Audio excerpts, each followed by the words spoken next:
Welcome to Physics Made Easy channel. Or the topic at present that we are going to start with a new chapter known as atoms, and this is a lecture on the theory part. And the first topic that I will take it very easy is Thomson's model of atom. Now, Thomson's model of atom. Basically, every atom is a sphere of positively charged matter with a radius of 10 raised to power minus 10 meters, means 1 angstrom. The positively charged sphere with a radius of 1 angstrom. So its radius is 1 angstrom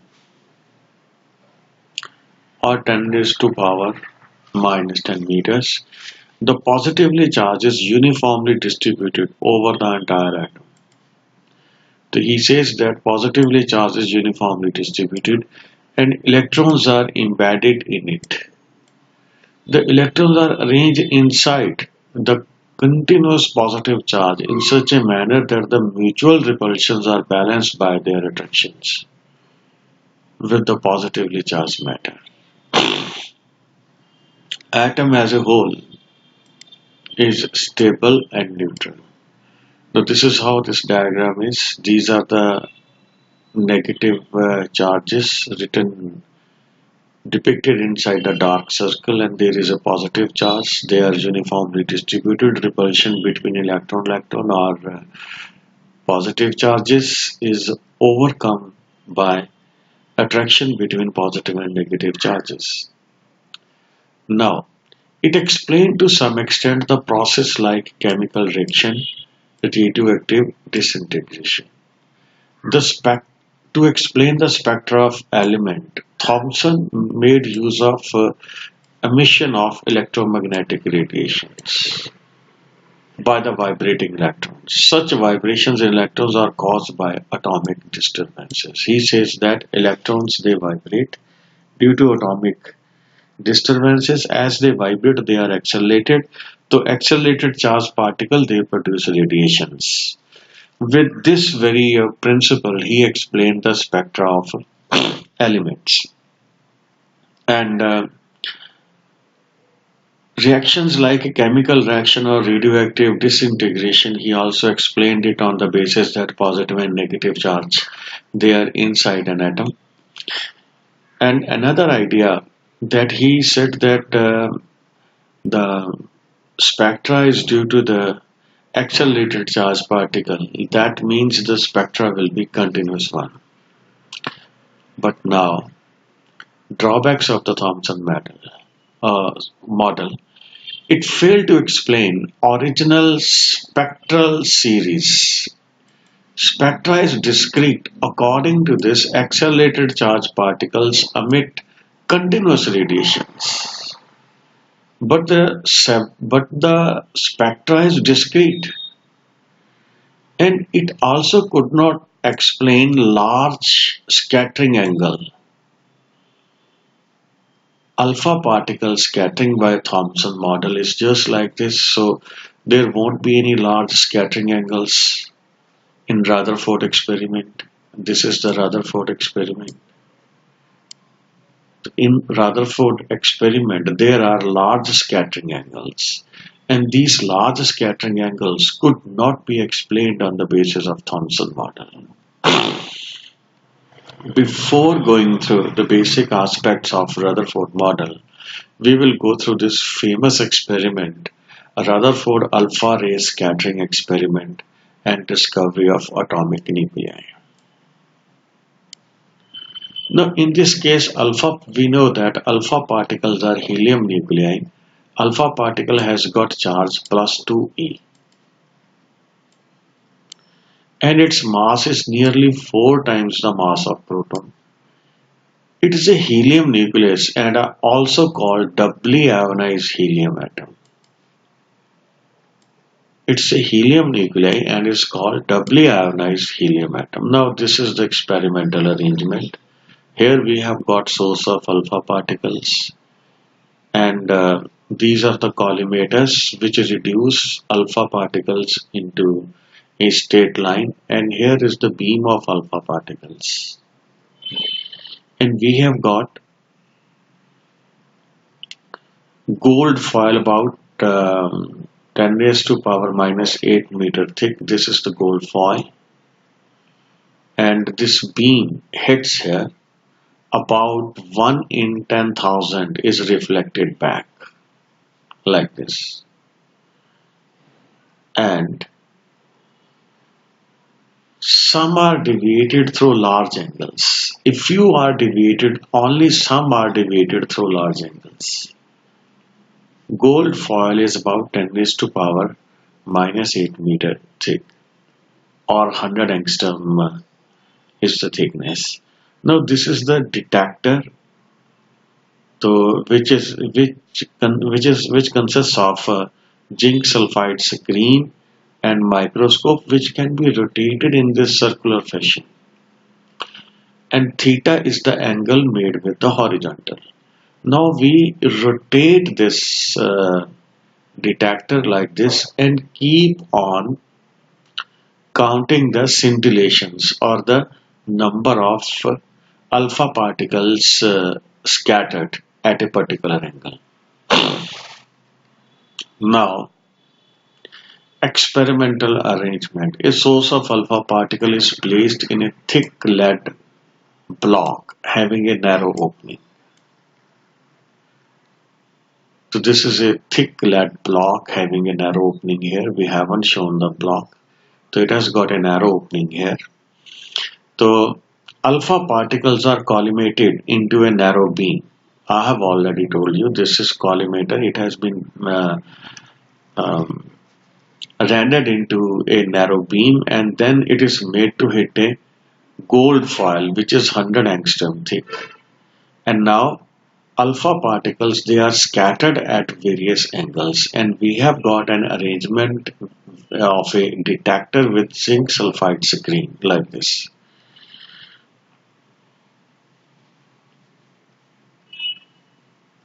Now alpha particles are collimated into a narrow beam and are made to fall on gold foil of thickness 2.1 into 10 raised to power minus 7 meters. The alpha particles scattered in different directions are observed with the help of a rotatable detector having zinc sulfide screen and a microscope. When alpha particle hit the screen, it produces a tiny flash or scintillations. The angles of the detector are varied and the number of scintillations counted. This enables us to find the number of alpha particles. I have already explained this thing. I think we don't need to repeat it. So this is another diagram where we have shown the lead cavity, and this is the source, alpha particle coming out, and it is being reduced into a straight line or a beam, and then it hits the gold foil which is 10 raised to power minus 8 meter thick, and then these particles, they are scattered at various angles, and we have got a microscope with zinc sulfide screen which is rotated to observe the number of particles in a particular angle or solid angle. Now angle made by an arc is you can say simple angle, or solid angle is angle made by a circle or a cone.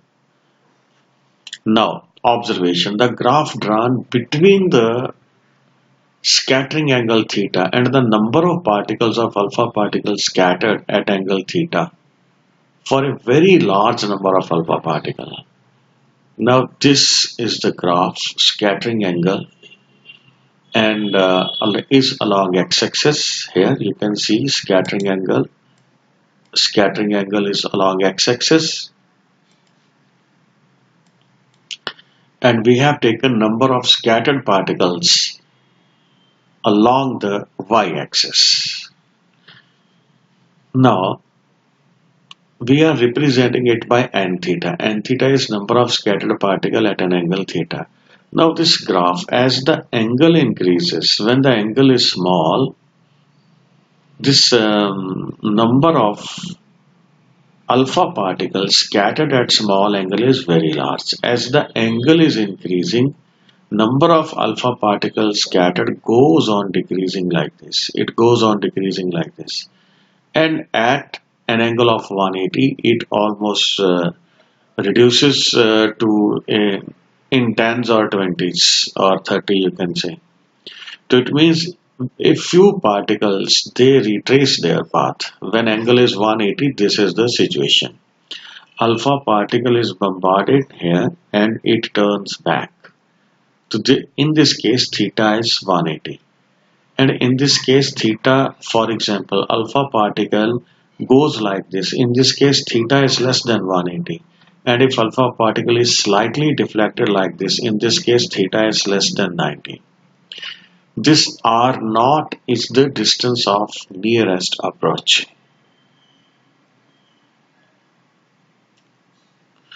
The above graph reveals the following facts. Approximately 0.14% of incident alpha particles are scattered by more than 1 degree.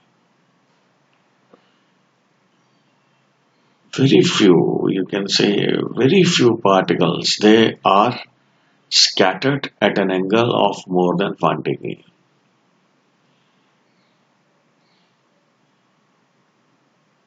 Note it down. Very small figure. 1/10 of a percent, about 1 to 8,000. A few alpha particle get deflected at 90 degree or more. Alpha particles which are deflected at an angle more than for theta, more than 90 degree, alpha particle just 1 in 8,000. Note this, about 1 in 8,000. And if I put this figure, this is 1 divided by 8,000. Occasionally, an alpha particle retraces its path. This is the retrace of paths. This is extremely rare. Retrace of the path is extremely rare. This is the retrace of their path and gets rebounded by the gold foil at nearly 180 degree. Most alpha particles pass straight through the gold foils. This line is very important. If most alpha particles, they pass straight, this clearly means that a huge space inside an atom is vacant. Now conclusion. The scattering of alpha particle is due to the Coulomb repulsion. The very first idea. Scattering is due to Coulomb repulsion between positively charged alpha particles and the nuclei. The scattering is due to Coulomb repulsion due to positively charged alpha particle at the nuclei.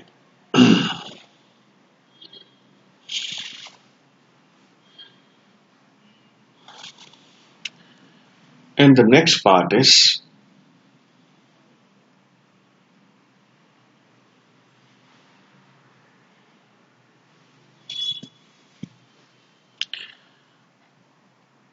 whole of positive charge and mass of atom is concentrated. The retrace is very rare. This retrace is very rare. It means if this retraces the path, it means there is a body whose mass is much larger than the mass of electron. Then and only then, if there is a collision between two bodies, if one body is tiny and other is huge, then and only then tiny body retraces its path. It means that this body of atomic nuclei is very heavy and very stable, and its size is very small. If size had been large, then comparatively more and more alpha particle could have retraced its path. Small size, only a few, extremely small number of alpha particles retraces its path. So this led us to conclude that positive charge mass of the atom is concentrated in a very small region called nuclei of atom. It explains large angle of scattering of alpha particles. The nuclei is surrounded by cloud of electrons whose total negative charge is equal to the total positive charge of the nuclei. Atom as a whole is electrically neutral. This is the atom as a whole is electrically neutral. Most of the space in the atom is empty because a large number of alpha particles pass straight through the foil. Now, the alpha particles pass through the atom at large distance from the nucleus, experiences small repulsion and passes almost undeflected. Alpha particles like, for example, this 2 and 2 dash, then 3 and 3 dash. These two are the alpha part. This is the 2 particle, it goes on like this, and 2 dash it goes on like this, and then there is 3 and then there is another 3. So alpha particle which pass closer to the nuclei, 2 and 2 dash, 3 and 3 dash, they pass closer to the nuclei and hence they experience large repulsive forces and scatter through the large angles. Alpha particles like 1, this is the 1, this is the alpha particle 1. It retraces its path because there is a head-on collision. There is a head-on collision with the nuclei. It experiences strong force and slows down. Alpha particle finally stopped at a distance of r0, known as distance of nearest approach or the closest approach. So, a repulsive force at this distances, for example, we have formula for Coulomb repulsion. F is equal to K Q1 Q2 by R square, and this K is 1 by 4 pi epsilon naught. Now if we here Q1 is the charge on nuclei and that is Ze, and Q2 is the charge on alpha particle, that is 2e, and this distance of nearest approach is r0. Distance of nearest approach is r0.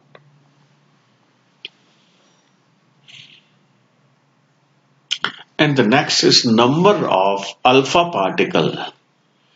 Number of alpha particles scattered per unit area, that is n theta. Remember this relationship. Question has been asked on this relationship, that n theta is directly proportional to sine 4 theta by 2. And the exact relationship is n theta is 1 by 4 Ze square the whole square divided by E, which is energy 1 by sine 4 theta by 2. So this is inversely proportional. I will have to make a correction for this. This is not directly, because here the term is clearly written. It is inversely proportional, and the basic relationship is this. So this clearly tells us that n theta